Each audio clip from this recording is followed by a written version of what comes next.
In this video, we are going to see that if you want to just disable extensions from Google Chrome and not delete this, because let's say that you want to do any kind of troubleshooting, and for that you need to just turn off or disable the extensions. So how we can do that? Let's see. But first of all, we have installed this Proton VPN. So if any extensions like this is installed, what you can do is just click on this option, on this little puzzle sign, and when you click on it, you will see all of your extensions, and on the bottom you will see manage extensions. Just go ahead and click on that.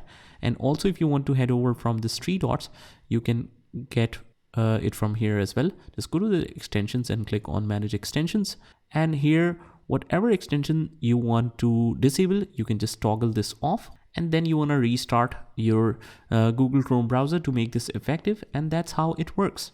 I hope you found this video helpful, and if you did, hit the like button and subscribe to our channel. Also, if you want to learn more amazing stuff on our channel, you can join the playlist link in the description, and I will see you in the next one.